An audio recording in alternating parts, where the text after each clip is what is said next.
Good morning student. जैसा कि हमको पता है अपना फोर्थ चैप्टर का हमने पार्ट 1 पूरा कर दिया था। आज अपने फोर्थ चैप्टर का जिससे हमें हमको मटेरियल्स के बारे में डिस्कस करना है, उसमें आपका पार्ट 2 है। तो आज आपको प्रॉपर्टीज ऑफ मटेरियल यानी जो मटेरियल जो होता है, जो मैटर जो होता है, उसकी कौन कौन सी प्रॉपर्टी हो सकती है, तो उसकी स्टेट कौन सी हो सकती है, मतलब उसकी अवस्था कौन सी हो सकती है, और सॉलिड होगा कि लिक्विड होगा कि गैस होगा, तो हमको पता होना चाहिए। जैसे भी आपको पता है कि किसी भी मैटर की 3 स्टेट होती है। यहाँ पर स्टेट से मतलब हमारे राज्य की बात नहीं हो रही, यहाँ स्टेट से मतलब अवस्था की बात हो रही है। साइंस में स्टेट को अवस्था कहा जाता है। मतलब आप सॉलिड होता है, एक लिक्विड होता है, एक गैस होता है। तो सॉलिड को हम ठोस बोलते हैं, लिक्विड को हम द्रव बोलते हैं, और गैस को हम गैस बोलते हैं। तो जैसे कि इसमें बोला है कि जो मैटर होता है इसकी कौन सी स्टेट होती है, मतलब वो कौन सी अवस्था में होता है, वो ठोस होता है कि द्रव होता है कि गैस। जैसे कि आपको ये चीज़ पता है कि ठोस द्रव गैस कर, क्योंकि आपके 6 स्टैंडर्ड में आपको मैंने पढ़ाया भी था और आपको पता भी होना चाहिए कि सॉलिड किसको कहते हैं, लिक्विड किसको कहते हैं और स्टेट किसे कहते हैं। तो चलो स्टार्ट करते हैं, लेट्स डू इट। स्टेट में देखो, matter is made of the tiny particle is a molecule, it exit of the 3 state on this basic of shape, size और वॉल्यूम। मैटर होता है वो किससे बना हुआ होता है, बहुत बहुत से छोटे छोटे पार्टिकल से बना हुआ होता है, और जो पार्टिकल होते हैं वो तीन स्टेट में रहते हैं। पहला स्टेट का नाम है सॉलिड। देखो, solid object like a chair, table, back board, rock, bowl is a fixed shape. ऐसी वस्तु जिसका फिक्स शेप होता है, और उसको चीज़ नहीं होता। जैसे कि मैं अगर बात करूँ कि ब्लैक बोर्ड या टेबल है, अगर टेबल का जो शेप है वो स्क्वायर हो सकता है, वर्गाकार हो सकता है। अब उसको कितना भी उस पर फोर्स लगाओ, या कितना भी उसके ऊपर वॉल्यूम, या फिर कितने भी उसके ऊपर प्रेशर लगाओ बिना मशीन के, मतलब अपने हाथ से जितना भी प्रेशर लगाओगे ना, तो उसमें कोई शेप में परिवर्तन नहीं आएगा। उसका शेप जो फिक्स शेप हमको जो दिख रहा है वही शेप इसका रहेगा। तो जो टेबल का जो शेप होता है वो सेम रहता है, तो उसे हम सॉलिड कह सकते हैं। अगला आपको दिया हुआ liquid. Milk, water, cold drinks and example of liquids, they are the crap bottle. Think what how happen is the crab without the container they would flow।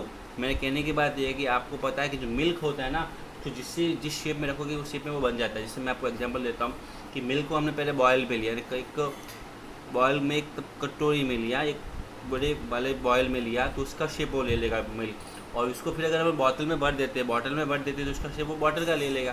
तो कहने की बात ये है कि मिल्क का कोई फिक्स शेप नहीं होता, जिसको मिल्क को जिसमें रखोगे मिल्क को जिसमें रखोगे वही उसका शेप ले लेगा। तो ऐसी जो स्टेट होती है, ऐसी जो मैटर होती है, उसको लिक्विड कहते हैं।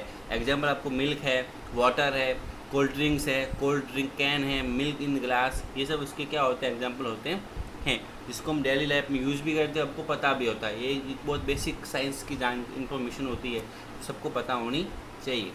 अगला है गैस के बारे में पढ़ते हैं अपन। देखो, Dooj substance which do not have a fixed shape or size of occupy all space available in the their gases is you may see the smoke exit for the vehicle spreading in anywhere।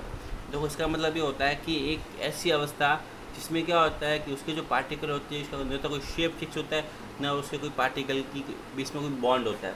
जैसे हम बात कर सकता हूँ मैं कि हमको पता है कि अपने आसपास O2 यानी ऑक्सीजन गैस हमारा प्रेजेंस है, हम सब जानते हैं, क्योंकि हम ब्रीथिंग में सांस लेने में ऑक्सीजन गैस का उपयोग करते हैं, सबको पता है।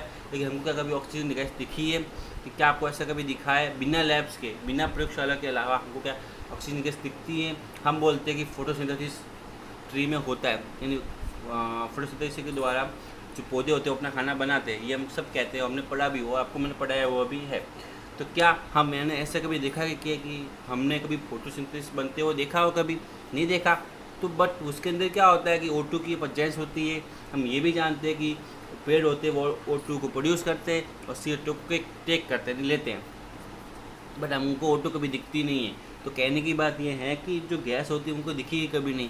इसके अलावा आपको जो जो स्मोक होता है, जो धुआं होता है, जिसे हम धुआं कहते हैं, जो आसपास हमारे बहुत व्हीकल से बाहर निकलता है, 4 व्हीलर से या 2 व्हीलर से जो व्हीकल से जो धुआं बाहर निकलता है, उसको हम भी गैस के ले सकते हैं, कि वो भी हमको खाली दिखता है, बट फिर वो क्या होता है कुछ सेकंड के बाद वो फिर उस एटमॉस्फेयर के अंदर डिजोल्व हो जाता है। तो कहने की बात है वो जो होती है स्मोक की जो स्टेट होती है, या जो गैस की जो स्टेट होती है H2O2 N2 की जो स्टेट होती है, उसको हम गैस कहते हैं।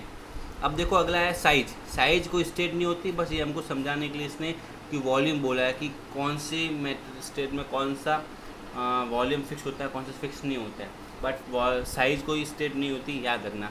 नॉर्मली 3 स्टेट होती है, सॉलिड, लिक्विड और गैस। साइज वॉल्यूम देखो, matter can also classify in the basis of size here to refer terms of volume. देखो साइज को हम आयतन के अनुसार उसको हम क्लासीफाई कर सकते हैं। कैसे करते हैं देखो, as you can see in this figure both iron ball and cotton ball have a same mass. हमने एक ऑब्जर्व किया कि आयरन बॉल एक लोहे की जो गेंद होती है और कॉटन का जो कपड़ा होता है उसका सेम द्रव्यमान आया, दोनों का द्रव्यमान 1 kg के था। बट यू नोटिस केयरफुली, लेकिन आपने ध्यान दिया होगा कि the occupy different amount of space. 1 kilogram iron occupy less space of the compare to 1 kilogram cotton wool. 1 kilo जो लोहे, तो हमने अभी तक जो मैंने अभी बोला था कि जो 1 kg जो आयरन बॉल होती है वो ज़्यादा स्पेस नहीं घेरेगी कंपेयर में कॉटन वूल के, उन रुई होती है उस ज़्यादा स्पेस घेरेगी। आगे देखो हम पढ़ते हैं अरेंजमेंट ऑफ द मॉलिक्यूल्स, यानी किस तरह हम उन मॉलिक्यूल को अरेंजमेंट कर सकते हैं। तो the molecule are the arrange in the different way of different state of matter. अलग अलग तरीक़ों में अलग अलग मैटर्स के द्वारा हम उसको अरेंजमेंट करते हैं। The figure insulated arrangement of the molecule in the different state of the matter. तो देखो आपको एक डायग्राम दिया हुआ होगा, डायग्राम में दिख रहा होगा सॉलिड, लिक्विड और गैस। देखो पहला जो डायग्राम है वो सॉलिड को क्लासीफाई करता है, उसके अंदर कोई भी मॉलिक्यूल है ना वो सब एक दूसरे से जुड़े हुए, पूरा बॉन्ड बना हुआ है। देखो कोई मॉलिक्यूल किसी और से दूर बैठा हुआ नहीं है, दूर है ही नहीं, मतलब बहुत एक इंटर मॉलिक्यूल बॉन्ड होता है। जब आप 12th क्लास में या 10th क्लास में इसको पढ़ोगे कि इंटर मॉलिक्यूल बॉन्ड क्या होता है, तो इसमें ये होता है कि दो पार्टिकल होते हैं वो इंटर मॉलिक्यूल बॉन्ड से जुड़े हुए होते हैं। एक बड़ी क्लास का टॉपिक है, तो इसमें क्या होता है कि एक बॉन्ड होता है जिसे हम कहते हैं कि अपने जो मैटर का सबसे छोटा कई एटम होता है, यानी मॉलिक्यूल होता है, सॉरी मॉलिक्यूल होता है, ऐसा हम कहते हैं। अपने शरीर की छोटी इकाई होती है या छोटी स्ट्रक्चर होती है वो सेल होती है, कोशिका होती है। उसी प्रकार अगर हम ऐसे क्लासीफाई करें कि जो मैटर होगा वो कौन से बॉन्ड से जुड़ा हुआ, तो उसका नाम होगा इंटर मॉलिक्यूल बॉन्ड। दूसरा डायग्राम आपको दिया हुआ होगा, आपको लिक्विड का दिख रहा होगा, इसमें कुछ मॉलिक्यूल जुड़े हुए हैं बट हर कोई जुड़ा हुआ नहीं है, यानी 1 2 3 1 2 3 इतने मॉलिक्यूल एक दूसरे जुड़े हुए बट सभी जुड़े हुए नहीं है। और लास्ट फिगर में आपको दिख रहा होगा कोई मॉलिक्यूल किसी से जुड़ा हुआ नहीं है, यानी सब अपने अलग अलग राह पे चलते हुए अलग अलग राह पे चल रहे हैं, कोई किसी से मतलब नहीं रखता है और कोई किसी से बॉन्ड जुड़ा हुआ नहीं है। और तो इससे हम क्लासीफाई कर सकते हैं कि जो सॉलिड होगा ना उसके अंदर सभी बॉन्ड जुड़े हुए होंगे, सभी मॉलिक्यूल जुड़े हुए होंगे। लिक्विड में 1 या 2 जुड़े होंगे बट हर कोई जुड़ा हुआ नहीं हो सकता। और थर्ड हम ऐसे क्लासीफाई कर सकते हैं कि कोई किसी से जुड़ा हुआ नहीं हो सकता। तो पहला solid, liquid and gas. In solid ये the molecule are seen to very close to each other, ये बहुत पास में थे। They are the tightly packed, ये बहुत पैक बने इंटर मॉलिक्यूल बॉन्ड से जुड़े हुए, इनके बीच में कोई स्पेस नहीं होगा, no space in the seen between the molecules. This kind of molecule arrangement in the solid given a fix shape of the volume to them.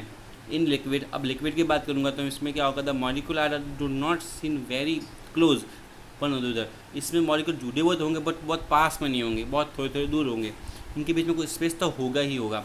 They are the space through the small in between the molecules. This kind of arrangement in the liquid allow this molecule of move. The liquid do not have a fix shape, पर इसका shape भी fix नहीं होगा क्योंकि इसके अंदर क्या होता है, कोई मॉलिक्यूल जुड़ा हुआ किसी से होता नहीं है। They have a tendency of to flow, therefore when they are kept in the container they take the shape of the container but they have a fixed volume, but इनका वॉल्यूम क्या होता है, फिक्स होता है। अब volume कैसे fix होता है, जैसे मैं आपको बोलता हूँ कि आपने एक 50 ml का वाटर लिया, उसको अगर बॉयल में एक कटोरे में डाला तो उसका वॉल्यूम तो 50 ml ही होगा। और अगर आपने उसी 50 ml को अगर आपने बॉटल में डाल दिया तो उसका शेप तो बदल गया, लेकिन हमने जो पानी की जो मात्रा थी, जो उसका जो वॉल्यूम था वो सेम था। तो लिक्विड की हमने बात कर ली, लिक्विड में जो होते हैं वो मॉलिक्यूल किसी से कोई दूर दूर होते हैं बट ज़्यादा दूर भी नहीं होती। और गैस में क्या होता है, बहुत दूर दूर होते हैं, इसके बीच में कोई बॉन्ड नहीं होता, उसको हम गैस से क्लासीफाई कर सकते हैं। तो स्टूडेंट आज की रेसिपी में, अगला अपन नेक्स्ट क्लास में पढ़ेंगे। Thank you.